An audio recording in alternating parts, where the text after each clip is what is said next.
The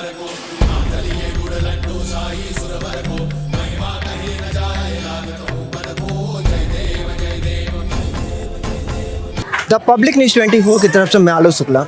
आज हम पहुंचे हैं नवी मुंबई में गणपति दर्शन करने के लिए। जैसा कि हमारे चैनल ने आपको लाइव दर्शन कराया हर एक गणपति पंडाल का और हर जगह दर्शन कराते हुए हमने दिखाया वहां का अनुभव।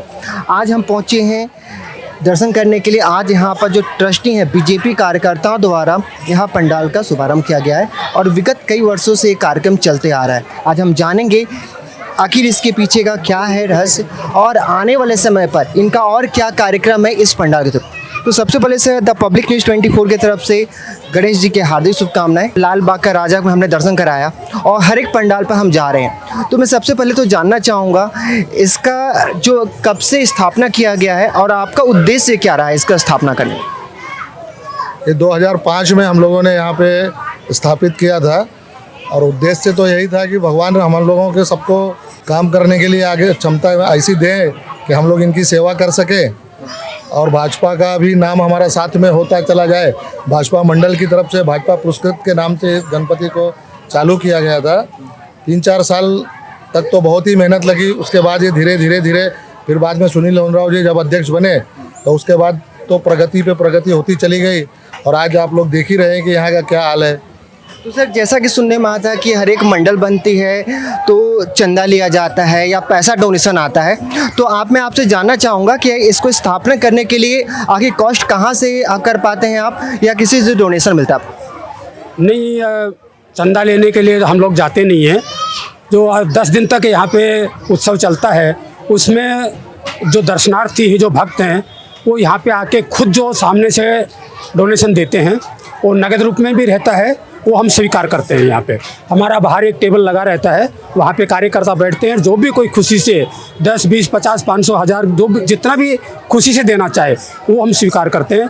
और उसके अलावा जो एक ख़ास बात यहाँ की है, 10 दिन तक जो भंडारा अन्नदान चलता है वो उसके अंदर कोई भी आदमी अभी पूरा भंडारा भी करते हैं। जैसे आज का भंडारा भी हमारे कार्यकर्ता ही हैं, वो भी और हीरा भाई हैं, वो उनकी तरफ से आज का पूरा भंडारा है। कल भी एक मयूरा ज्वेलर्स करके दरावे में है, उनका पूरा भंडारा उनकी तरफ से था। बाकी पार्टली कुछ लोग जिन्होंने 30 किलो चावल दे दिए, कभी किसी ने और कुछ दे दिया, किसी ने सब्जी भाजी दे दी, मतलब इस टाइप से भी सब लोग अपने अपने हिस्से में आके देते हैं। तो मैं आपसे जानूँ लगभग कितने लोग भंडारे में आते हैं और कितने लोगों का खाना बनता है यहाँ पर? भंडारे का स्टार्ट जब शुरुआत हमारी होती है 400-500 लोगों से होती है और ज्यों ज्यों इसकी प्रसिद्धि दूर दूर तक पहुँचती है, जो आदमी यहाँ पे प्रसाद लेके जाते हैं और वो जाके अपने परिचितों को बताते हैं कि वहाँ पे रोज़ प्रसाद मिलता है और बढ़िया प्रसाद बनता है।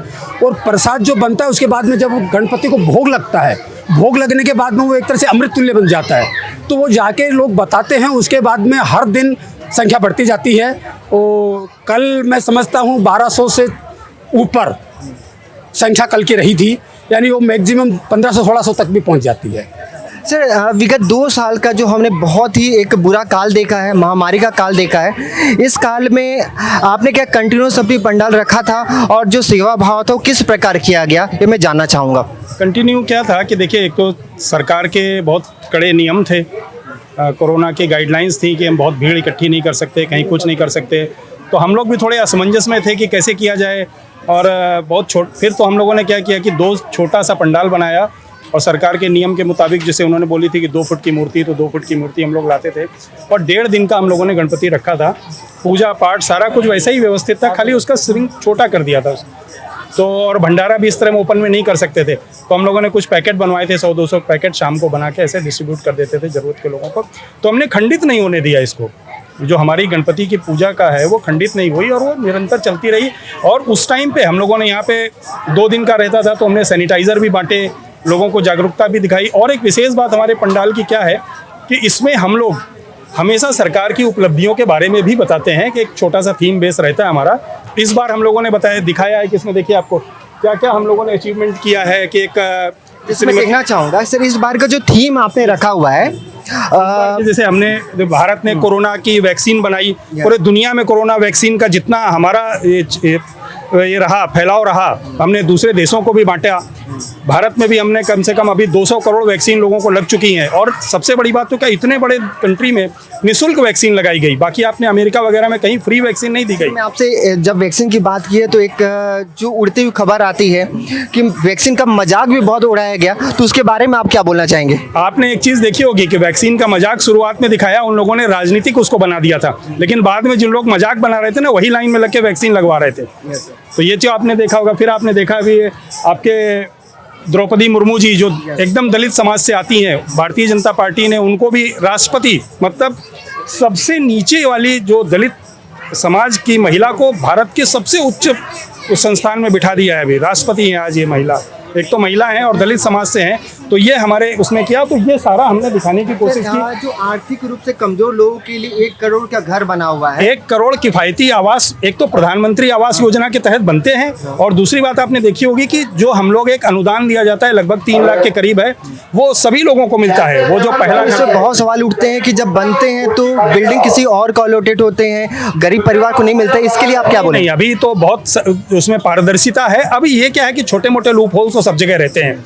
हम तो पूरी प्रोसेस के थ्रू जाते हैं, अगर उसमें किसी ने कुछ गड़बड़ की हो तो ठीक है, लेकिन हम ये कोशिश यही करते हैं कि पारदर्शिता बनी रहे और जो लाभार्थी है, जो सही में जिसको जरूरत है उसको मिले। तो ये हर साल का थीम अलग होता है या सेम आप लोग हर साल थीम अलग होता है कि उस साल के जो अचीवमेंट्स रहते हैं सरकार के, उनका हम लोग बनाते हैं। जैसे अभी गरीब कल्याण अन्न योजना, ये भी आपने देखा होगा कि लगभग 80 करोड़ परिवारों को अन्न दिया जाता है और अभी तक वो कार्यक्रम चालू है। प्रधानमंत्री जो कमजोर लोगों के लिए घर बना रही है, इस मामले में बहुत सारी खबर उड़ती है, आपको भी मिला होगा कि जिन लोगों को मिलना चाहिए उन लोगों को घर नहीं मिलता। इसके बारे में आप क्या बोलना चाहेंगे? सर, जैसे कि प्रधानमंत्री जन आवास योजना के बारे में आपने सुना है, वैसे उसमें ऐसा है कि जो जिनका इनकम 3 लाख के नीचे है तो उनको इकोनॉमिकल वीकर सेक्शन में घर मिलता है जो 20 लाख के आसपास का है, और जिनका इनकम 3 लाख के ऊपर था उनको 3 लाख से 6 लाख के बीच में था, उनको लोअर इनकम ग्रुप में पहले शामिल किया गया था।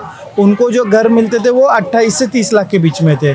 और उसी में अभी देवेंद्र फडणवीस और एकनाथ शिंदे साहब के जो सरकार है उसमें वो घरों EWS की जो रेखा है वो 3 लाख से हटाकर 6 लाख रुपए तक की है।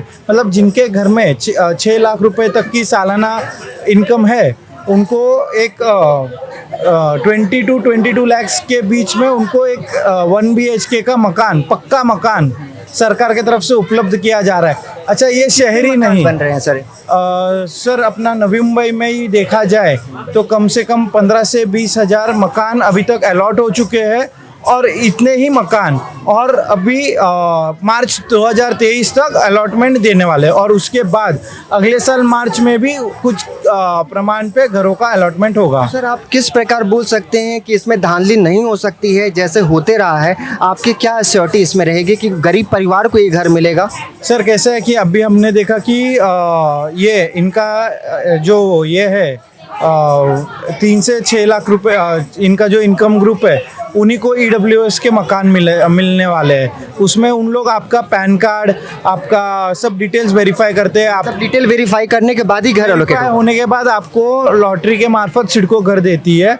और अगर समझो आपने प्राइवेट बिल्डर्स के पास भी किसी ने लिया होगा और आपका ये पहला मकान होगा, तो प्रधानमंत्री जी आपको ये आश्वासन दे रहे हैं कि आपको उसमें 2.5 लाख तक का सब्सिडी मिलेगा, आपको अनुदान मिल जाएगा। धन्यवाद सर। भगवान को भी अब मॉडर्न बनाया जा रहा है, या जो हमारा संस्कृति है, जो पहचान संस्कृति बोला गया है कि उसको प्रवाहित जलधारा में किया जाता है या तालाब में किया जाता है, तो उसको कृत्रिम तरीके से किया जा रहा है। इसको कितना जस्टिफाई आप कर रहे हैं? देखिए, इसमें क्या होता है कि जब हम लोग विसर्जन कर देते हैं, विसर्जन के लिए लेके जाते हैं, तब हम लोग उसमें से भगवान को मंत्रोच्चार से हम लोग बोलते हैं कि आप अब इस मूर्ति में से निकल के वो जो सुपारी है या दूसरी जो छोटी मूर्ति है उसमें आ जाइए। इसलिए जब हम विसर्जन करते हैं तब उसमें भगवान नहीं रहते हैं, तब वो सिर्फ एक ये रहता है, इसलिए उसको विसर्जित करने में कोई प्रॉब्लम नहीं है। हम अगर पर्यावरण का ध्यान नहीं रखेंगे तो आगे की पीढ़ियों के लिए हम क्या संदेश देके जाएंगे? पर्यावरण का ध्यान सिर्फ एक ही पक्ष को क्यों आ रहा है, दूसरे पक्ष को क्यों नहीं आता? पर्यावरण तो हर चीज़ों में होता है। 31 में इतने पटाखे फोड़े जाते हैं, यहाँ पे रितम मुहर्रम होता है, उसमें क्यों नहीं होता है? अपनी संस्कृति ऐसी है कि हम दूसरे क्या करते हैं उससे हमें वो अगर गलत कर रहे हैं तो सुधरना उनका काम है। हम किस तरह से करें ताकि हमको जो भगवान ने सृष्टि दी है उसका संवर्धन अच्छे से करें। भगवान ने हमें जो सृष्टि दी है उसका संवर्धन करना ये हमारा धर्म है। हमारे यहाँ वासुदेव कुटुंबकम की भावना होती है। इसलिए अगर आप देखेंगे कि जब थाली में अन्न परोसा जाता है तो उसमें कुत्ते के लिए, गाय के लिए भी भाग रखा जाता है। क्यों? क्योंकि हम अकेले नहीं खा सकते, हम अकेले नहीं रह सकते। पूरे विश्व में हम लोग सब साथ में रहते हैं। अगर दूसरे नहीं करते इसका मतलब ये नहीं कि हमने। मेरा सवाल था कि अभी महाराष्ट्र में एक ट्रेंड चल रहा है, आप अभी ट्विटर देखेंगे तो आज की डेट डिजिटल वर्ल्ड है, तो सभी में ट्रेंड चल रहा है कि मूर्ति विसर्जन का जो प्रक्रिया है उसको सही तरीके से किया जाना चाहिए। ये अपने संस्कृति के खिलाफ है, तो उसके बारे में मैं जानना चाहूँगा। उसमें अगर बड़ा होज हो तो उसमें कोई प्रॉब्लम नहीं है। अगर इतना छोटा सा होज हो और उसमें भगवान पूरी तरह से डूबते नहीं हैं, उस जब सर के ऊपर तक उनके पानी नहीं आता है तो वो विधि के विरुद्ध होता है, नहीं तो वो टोटली विधि के अंदर ही आता है। हर मंडल का एक योजना होती है कि मंडल में हम गरीब परिवारों के लिए क्या कर रहे हैं पैसा बचने के बाद, तो सर आपका ऐसा कोई विजन है, मिशन है कि उन परिवारों के लिए भी अपना हेल्प किया जाए? जैसे कि हम ये 16 साल से कर रहे हैं। जब हम शुरुआत किए थे तभी से हमने सेंट जेवियर स्कूल में एक ऐसे मतलब जो विद्यार्थी जिनके पास मतलब जिनकी क्षमता नहीं है कि वो फीस भर सके, या ऑटो ड्राइवर या फिर ऐसे बहुत सारे लोग होते हैं जो फीस के लिए उनको थोड़ा दिक्कत आती है कि वो भर ना पाए, तो वैसे विद्यार्थियों का हम 12-13 साल से कोशिश करते हैं कि हम उनको पढ़ा लिखा सकें। सर जैसे हमारे चैनल लाखों लोग देखते हैं, पूरे महाराष्ट्र फैमिली देखती है, हमारे व्यूअर्स हैं, तो अगर ऐसे परिवार जिनके पास पढ़ने के लिए पैसा नहीं है तो किस माध्यम से क्या जाके वो अपना हेल्प करवा सकते हैं या कहाँ से ले सकते हैं? वो हमारे निर्मित चैरिटेबल ट्रस्ट में सुनील होंदराव जी प्रेसिडेंट है, उनको कांटेक्ट कर सकते हैं, वो अरेंज कर देते हैं। जो भी विद्यार्थी जिनके क्या होता है पैसे का या ये कुछ भी दान देते हैं वो थोड़े दिन चलता है, लेकिन विद्यादान अगर दिया जाए तो वो और उसका परिवार पूरे ज़िंदगी आपको ध्यान में रखता है और उसका पूरा करियर बन जाता है। तो आगे भी वो खुद तो आगे बढ़ता है, उसके परिवार को बढ़ाता है और देश को भी आगे बढ़ाता है। आप लोग से बात कर बहुत अच्छा लगा। इसी तरह की न्यूज़ द पब्लिक न्यूज़ 24 आपको लेते आते रहेगी।